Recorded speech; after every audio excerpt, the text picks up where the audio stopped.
Es un gusto estar aquí de regreso con ustedes otra vez. Yo estuve aquí en el Congreso de Asofondos en Cartagena por la primera vez en 2019, ¿no? Y estaba pensando, ¿no?, en todo que pasamos en 4 años, la primera pandemia global en 100 años.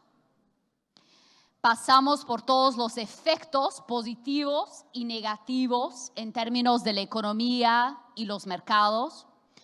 Tuvimos la continuación de la política cero COVID en China por 3 años. Y si no fuera suficiente, tuvimos la primera guerra mundial en el continente europeo desde la Segunda Guerra Mundial el año pasado. Entonces, pasamos, claro, por muchísimo, afectando las perspectivas económicas, de crecimiento, de inflación, las perspectivas de tasas y, claro, las perspectivas de inflación. Y si miramos los comportamientos de los mercados, que vamos a poner en la pantalla, pero los puedo contar, tuvimos primero mucha resiliencia de los mercados, ¿no?, en 2020, 21, 22, y después tuvimos eventualmente un aterrizaje forzosa en 2022.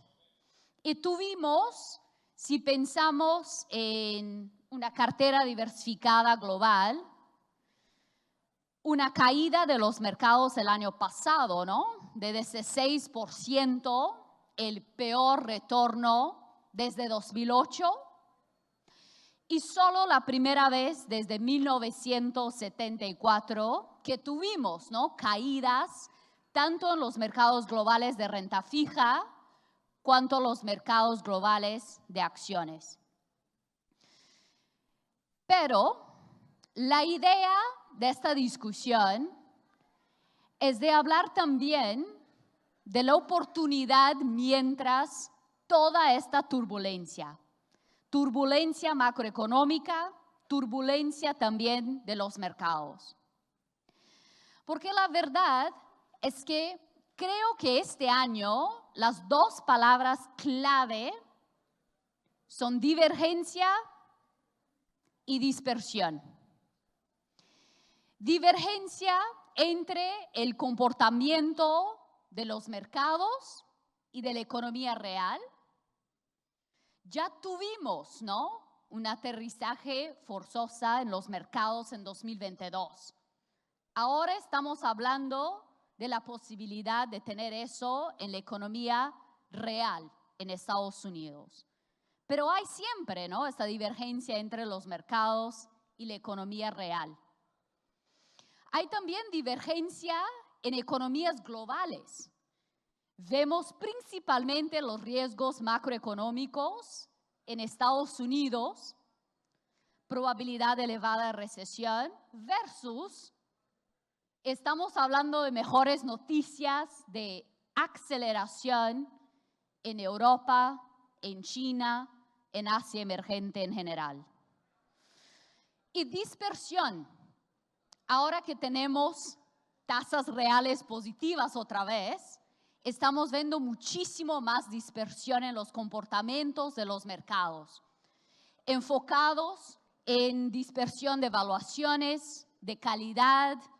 Hay mucho más beneficio de enfocar en fundamentos, en generación de alfa, no únicamente de beta en los mercados. Ahí estamos, súper.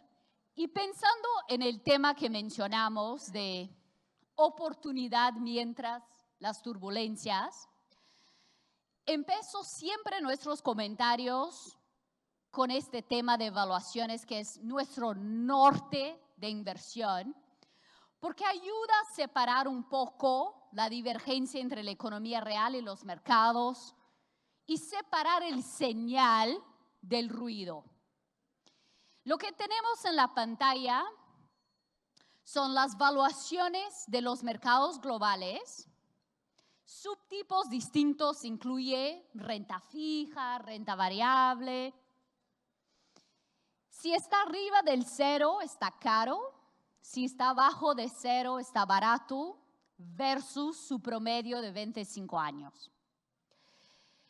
El diamante era donde estaban las cosas antes del año 2022, entonces diciembre 2021. La situación, claro, estaba más calma, pero estaba todo caro. Y veníamos a eventos como estos y hablar de que el reto iba a ser de generar retornos en el largo plazo, 10, 15 años, porque el punto de partida estaba muy complicado.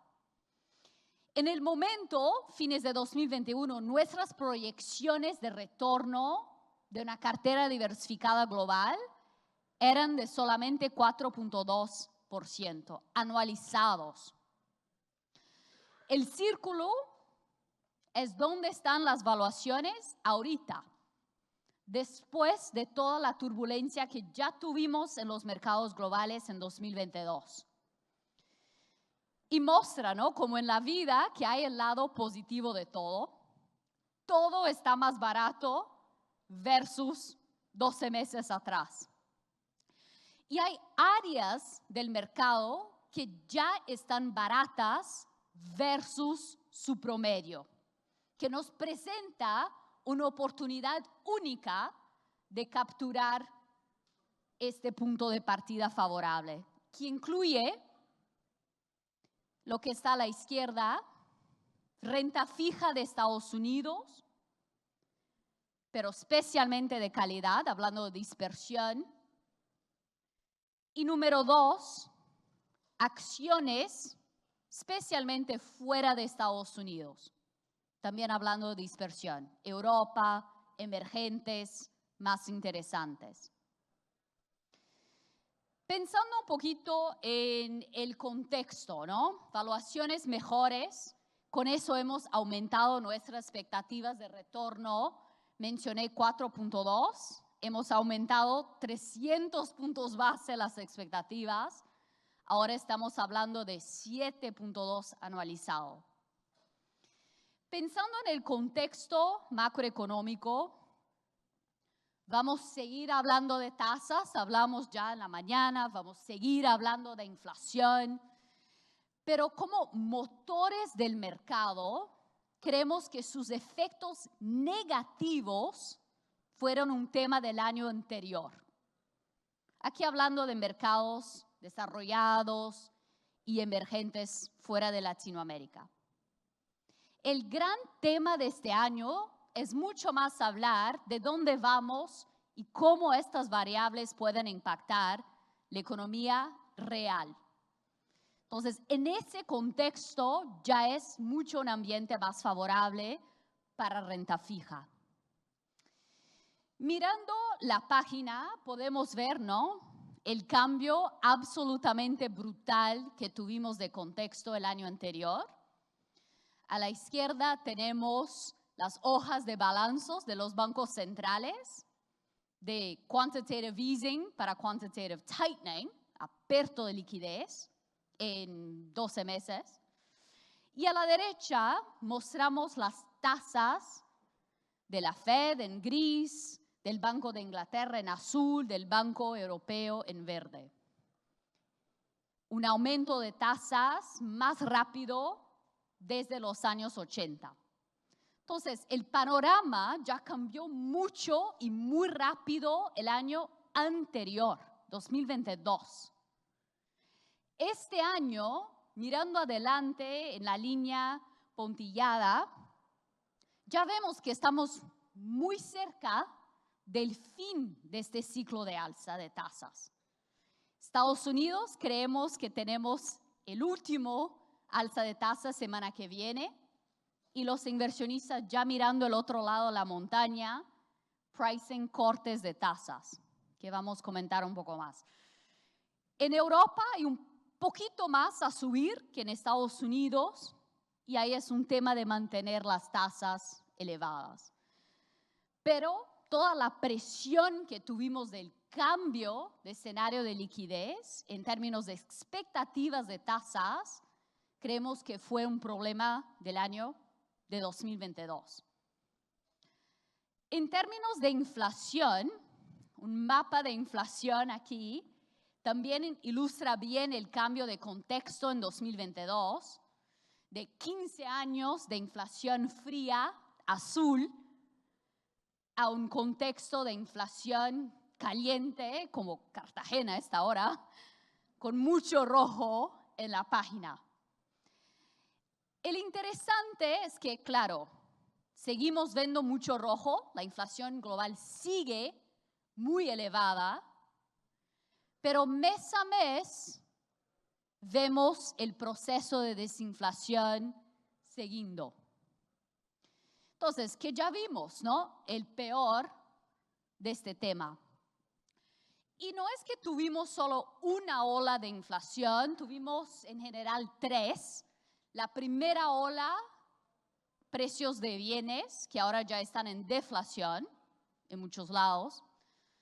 La ola de precios de energía, que también ya vemos en deflación en países que no controlan el precio de combustible. Y por fin estamos en la última ola de inflación relacionada a precios de servicios.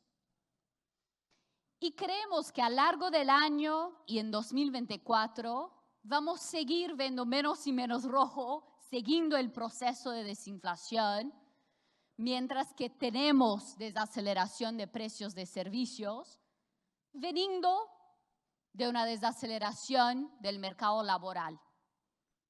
Entonces, menos presión en salarios y menos demanda también. Y vemos las expectativas de inflación en países desarrollados ya se han normalizado, ya se están ancladas. Entonces, también un tema de menor influencia en los mercados. Por fin, mucho más este año, creemos que el tema que movimientan los mercados no es aumentar expectativas de tasas, aumentar expectativas de inflación. Es cómo las dos variables impactan las perspectivas de la economía real. Otro mapa de temperatura que nos encanta. Este de la encuesta de PMIs, tanto del sector manufacturero como de servicios, y es, bueno, como un jardín.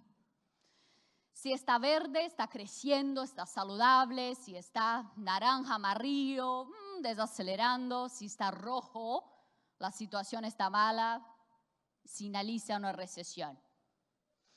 Y el interesante es, si miramos fines de 2022, cuando empezó, ¿no?, a surgir la discusión de que la alza de tasas, la inflación elevada, podría generar una recesión mismo a nivel global, habíamos sí visto, ¿no?, una desaceleración económica. Pero si miramos los primeros meses de este año, estamos viendo verde en la página. Hemos tenido una economía global muy resiliente, especialmente el consumo de servicios.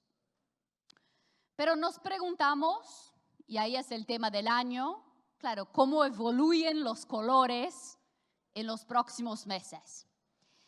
Y es ahí que creemos que va a surgir más divergencia en términos regionales.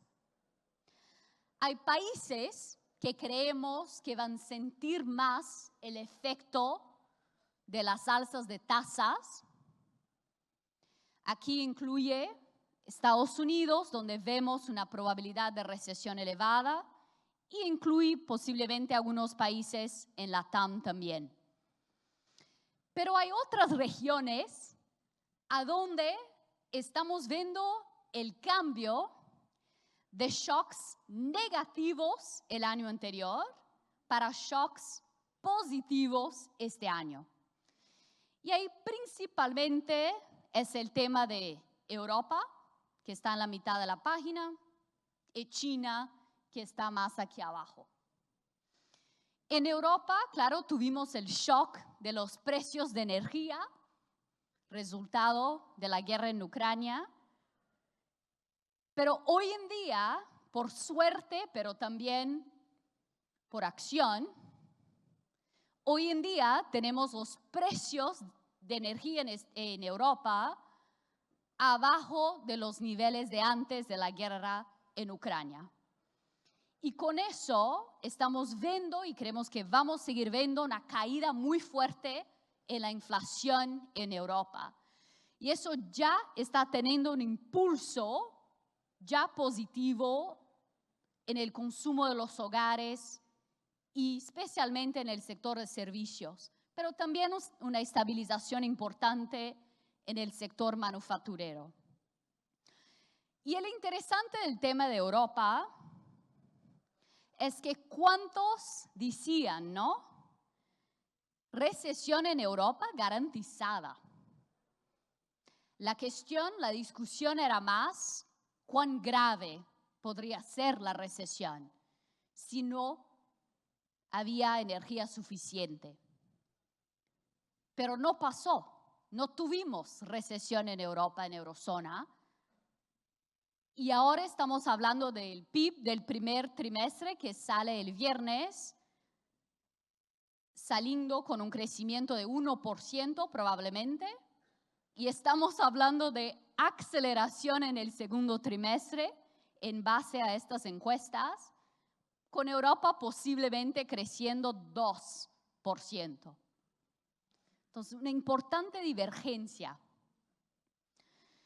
Por fin, China, ¿no? Claramente el año pasado el shock fue la continuación de la política cero COVID, pero ahora estamos viendo el otro lado, un shock positivo de la reapertura de China, ya impulsionando un regreso de la movilidad y del consumo especialmente de servicios.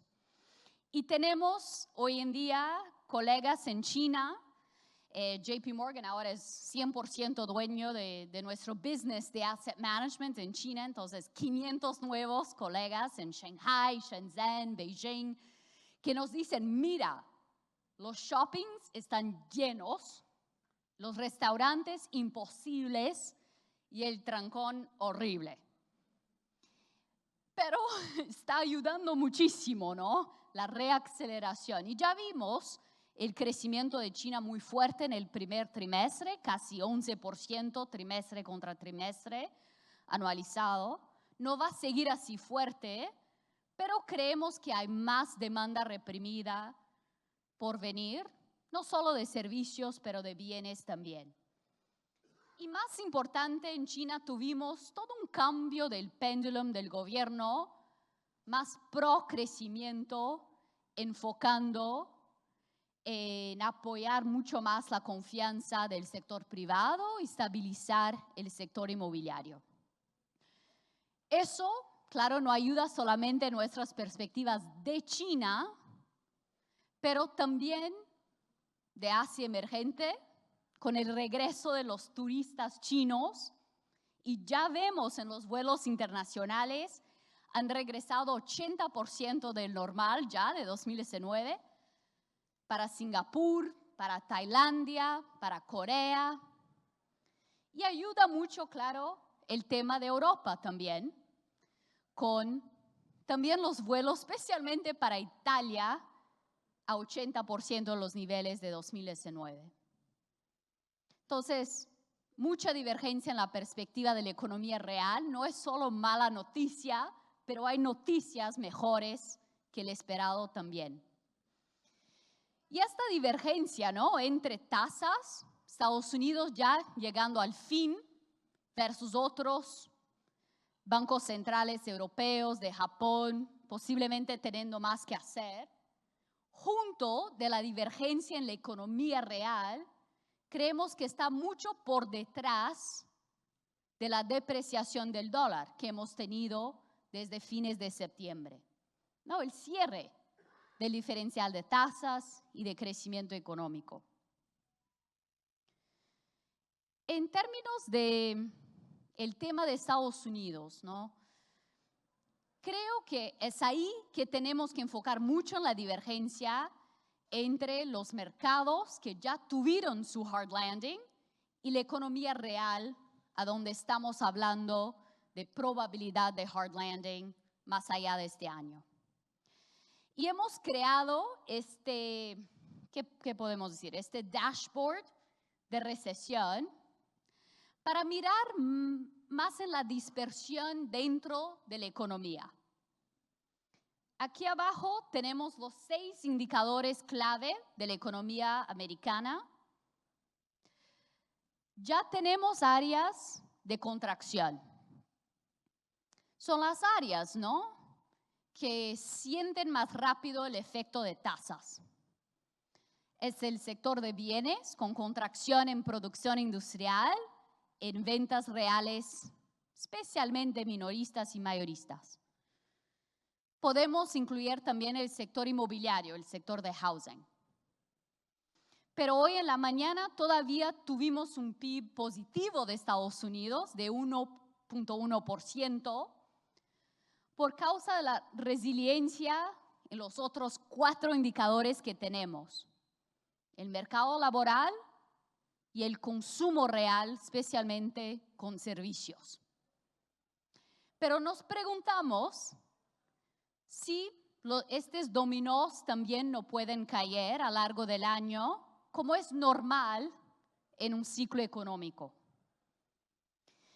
Y creemos que la probabilidad ha aumentado y la llegada de una recesión se ha adelantado después de 8 de marzo, que fue, ¿no?, cuando tuvimos la caída de 2 bancos en Estados Unidos por la primera vez desde 2008.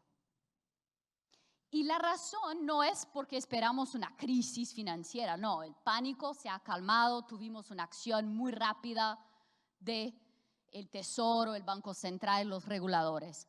Pero va a haber sí un impacto frenando la economía, que es la gráfica a la derecha, que es el endurecimiento probable de crédito.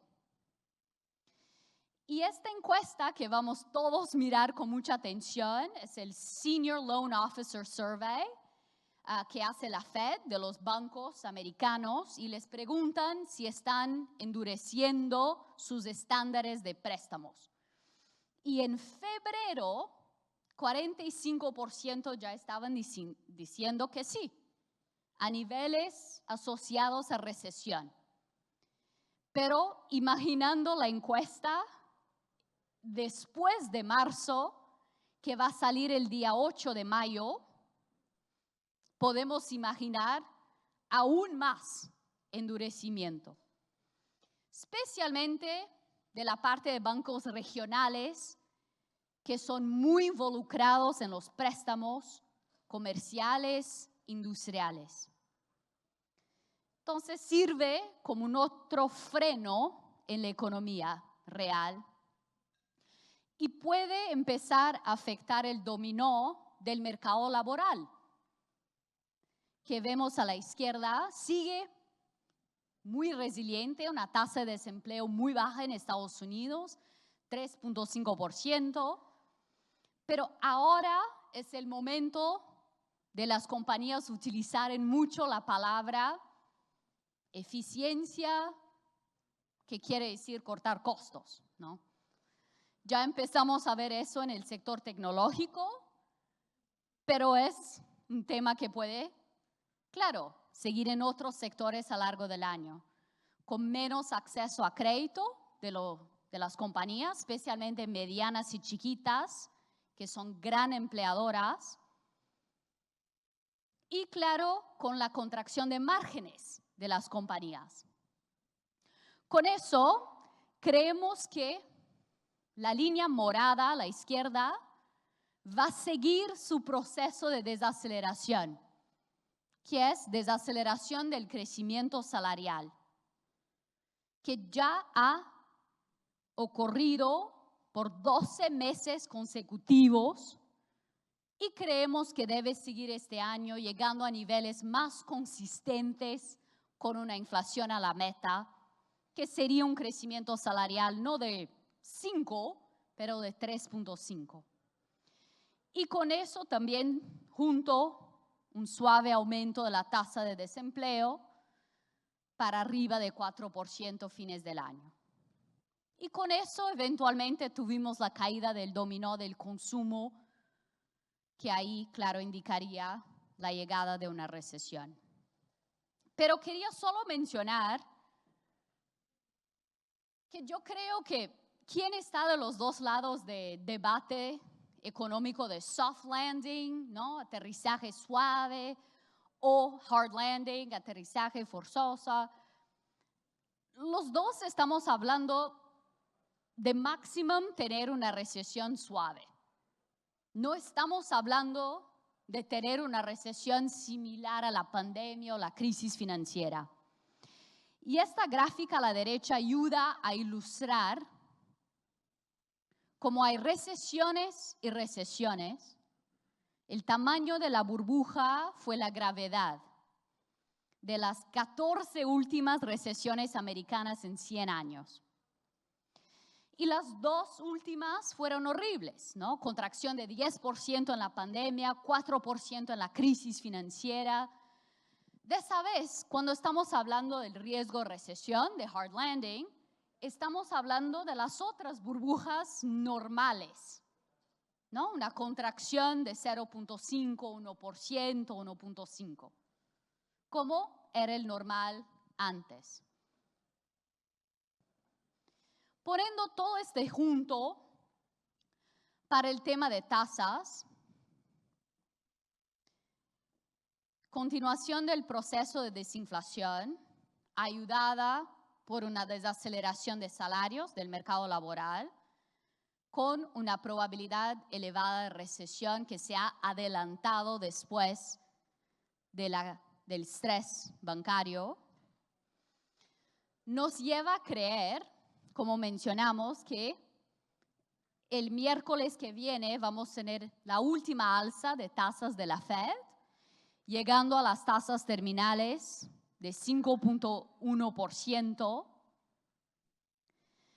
Y nosotros en Asset Management estamos más alineados con la perspectiva del mercado, que es el verde, que ya ve una ventana para empezar un ciclo de cortes de tasas fines de este año y que sigue en 2024.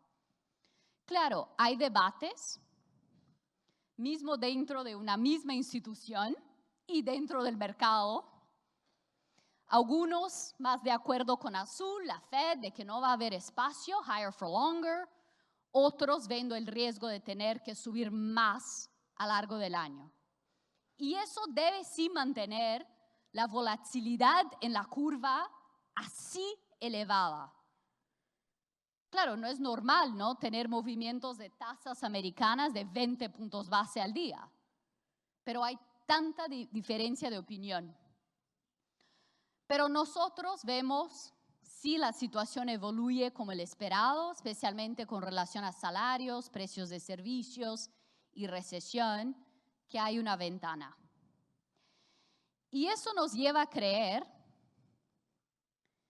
que ya hemos visto el pico de las tasas americanas. A la derecha tenemos la curva de yield, el gris, como estaba la situación en 2021, horrible, tasas reales negativas, el verde, donde llegaron las tasas fines del año anterior, casi a los máximos de 10 años. Claro, pesó tanto, ¿no?, los retornos de renta fija. Y el azul, donde estamos hoy en día. Ya con inversionistas mirando, ¿no?, el otro lado de la montaña. Riesgo de recesión. Y hay mucha demanda por renta fija. Yo viajo mucho en LATAM, Estados Unidos, y solo hablaba de renta fija en LATAM, ¿no?, por 15 años. Los americanos no querían nada de renta fija, pero todos están comprando renta fija ahora. En Oklahoma, en Texas, California, Los fondos de pensión tienen tasas risk-free de 4 o 5%. Entonces, eso limita mucho también cuánto más las tasas pueden subir. Con eso, vemos la posibilidad del próximo color, fines de este año, serán de un yield curve flat con tasas cerca de 3%. Y eso entonces trae riesgos y oportunidad. El riesgo creemos que no es de interest rate risk este año, es de reinvestment risk. Por eso creemos que es muy peligroso estar muy corto en duración, porque la parte que cae más debe ser las tasas cortas. Y entonces vemos la oportunidad de utilizar el momento para alargar la duración y ahí tener el beneficio de la caída de tasas a lo largo del año. Hablamos también del riesgo de recesión y dispersión. Y eso creemos que es relacionado al riesgo de crédito, ¿no? Que también es un tema, un riesgo para este año. Por eso nosotros vemos oportunidad en lo que está a la izquierda en la renta fija de calidad americana, especialmente investment grade versus alto rendimiento high yield. Y yo creo a la izquierda que es como que un momento único de capturar investment grade americano todavía pagando 5.5% o mismo securitized debt titularizados pagando 4.5%. Y que la oportunidad para high yield, ahí es más a lo largo del año cuando tenemos un pricing asociado a recesión mejor. Y el gran riesgo, leverage loans, que es un mercado que ha crecido mucho con riesgo, con floating rates. Y también riesgo en commercial mortgage-backed securities, especialmente de oficinas. Entonces, dispersión, pero oportunidad. Por fin, pensando un poco en acciones, a la derecha, el diamante azul más fuerte, las valuaciones fines de 2021 versus el diamante azul más suave, las valuaciones actuales. Todo más barato, pero no todo barato. Y de lejos, ¿no? El mercado americano sigue siendo el más caro. Versus, vemos descuentos, especialmente en Europa y China. Y es ahí que es clave la dispersión a la izquierda, en la dirección de expectativas de earnings. Estados Unidos, el gris, ya vemos que ha empezado la disminución de expectativas de earnings, pero que siguen elevadas y que hay más downside. Entonces, caro con downside. Versus expectativas en Europa, en China, en emergentes, bajas, con potencial de upside con esta mejora económica. Y mercados más descontados. Entonces, vemos mucho más oportunidad, no en decir overweight, underweight, acciones versus renta fija, pero mucho más en expresar convicción relativa en el mercado de acciones entre regiones, prefiriendo más Europa, Asia emergente. Y dentro de Estados Unidos, enfocando mucho en alfa, en la dispersión entre las compañías. Ahora que no tenemos más dinero gratis, no esperamos la misma burbuja que tuvimos en startups, en todas las compañías que se decían de tech. Ya vemos mucho más el beneficio de incorporar factores de calidad, de value en la selección de compañías. Mucho más dispersión entre sectores y entre subsectores. Por fin, pensando un poquito en dónde empezamos y en el nombre de esta sesión, que es oportunidad mientras la turbulencia. Y en la importancia de hacer una divergencia entre los retos para la economía real versus las oportunidades que ya se han creado en algunas áreas de los mercados, dadas las mejores valuaciones. Esto es un índice de confianza americano, pero todo el mundo es lo mismo, estamos todos súper pesimistas con la vida. Súper. Y ya pasa en otros momentos históricos, ¿no? Pero lo que hicimos fue de calcular en el borrador el retorno de los mercados accionarios 12 meses después. Y 12 meses después, en promedio, el retorno fue positivo 25%. Mientras, si esperamos llegar a momentos de euforia o optimismo, como pasa también, ahí los retornos, claro, no fueron 25% 12 meses después, fueron 3.5%. Entonces, yo creo que el reto este año es de venir aquí a hablar de oportunidad internacional cuando hay tanta incertidumbre. Pero la verdad es que el mensaje que tenemos de retornos, de oportunidades, es mucho más favorable hoy que en 2019, antes de todo. Porque el punto de partida, las valuaciones están mejores, las expectativas están más bajas. Entonces, muchas gracias por el tiempo y nos vemos. Muchas gracias.